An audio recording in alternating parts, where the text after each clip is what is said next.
Hello guys, pakita ko sa inyo kung paano kinabit tong gyps cornice.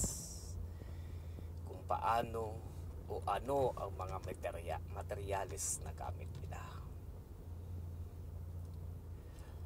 Let's go!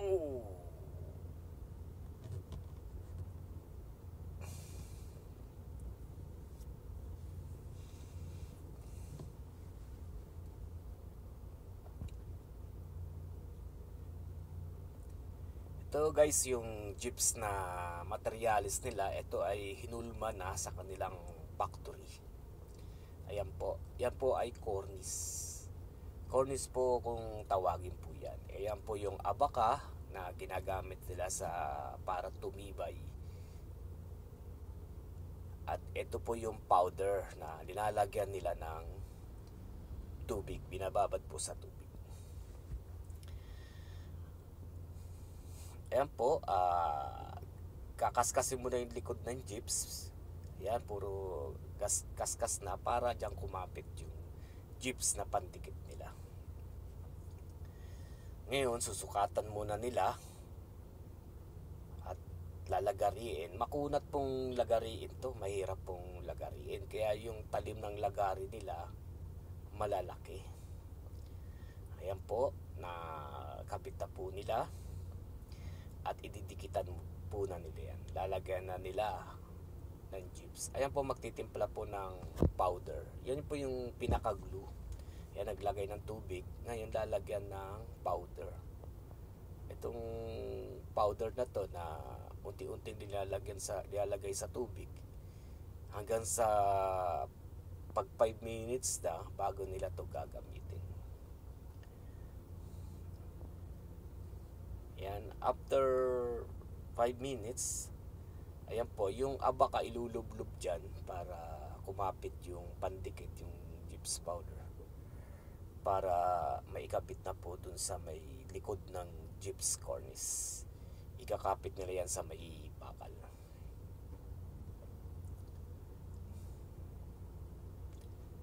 Ayan po.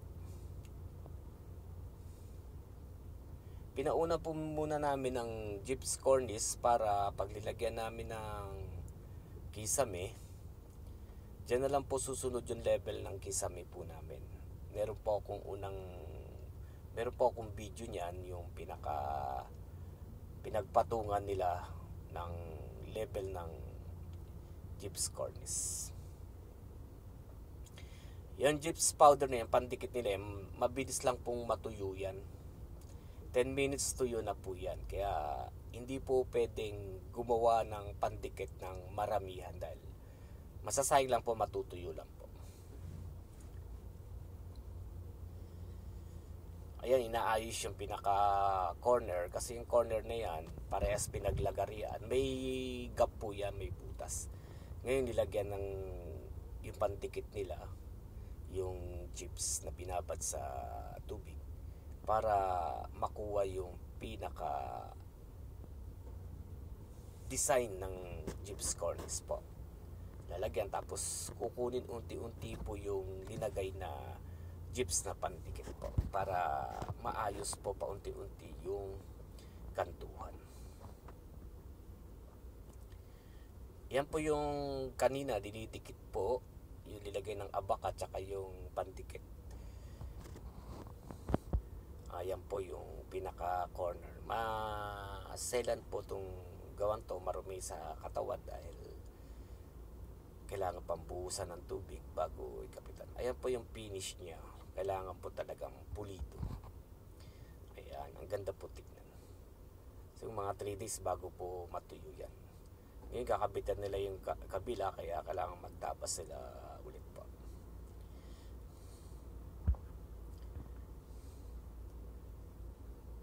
Ayan, tabas lang po. Tapos pagtapos itabas, yan, kakabit na po nila yan. At kakabitan na po nila ng pandikit.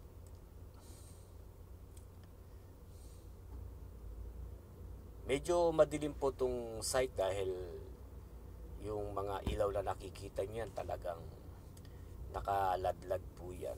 Hindi pa, kasi nasa loob po tayo ng construction, di naman talaga as in napakaliwanag. Ayan po yung corner na nilalagyan po ng gyps. Ngayon yung mga duktungan po niyan, lalagyan din po ng gyps na pandikit po nila para hindi makita yung mga duktong. Papakita ko po sa inyo. Panoorin niyo lang po.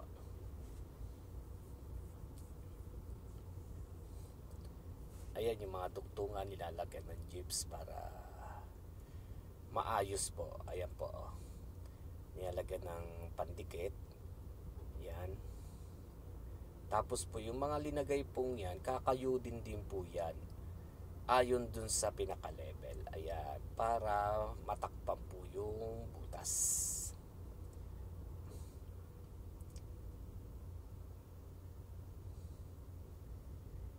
Ayan, maayos na po. Ayan. Hindi po isang beses lang nakukuha ang pagtakip ng butas. Paulit, mga 3 ulit po yan aayos. Yan, maganda po yung paggawa sa pinaka-corner. Yan po, maayos na po.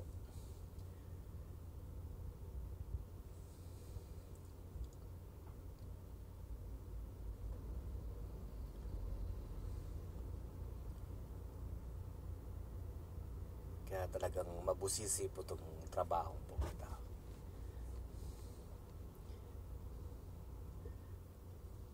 Ewan ko lang kung meron po sa Pilipinas po to. Kasi ang ginagamit na cornice sa atin, yung nakikita ko mga bato. Semento po. Pero dito po sa Saudi, ito yung ginagamit po sa loob ng bahay, itong mga gyps cornice na to. Sa loob ng bahay, sa establishment, yan po. Ayan po. Na tapos na po nila. Lahat pong cornice na po yan, kaya pwede na po kaming magkabit ng ceiling. Pero paabuti muna ng 3 days bago lalagyan po namin ng kisame. Kasi po matagal pong matuyo po yan, baka mag-crack. Sayang naman ang pagkagawa. Ayan po yung project po namin. Yan po ang magiging page. Ayan po yung day 24 na photo. May video po kung day 1, 2, 3, 4, 5 hanggang 6. Pero dahil puro steel structure lang naman po, yan po yan siya dati. Nakikita po niya, ninyo po yan. Yan po dati ang itsura niya. Pero sa ngayon, unti-unti na po siyang gumaganda.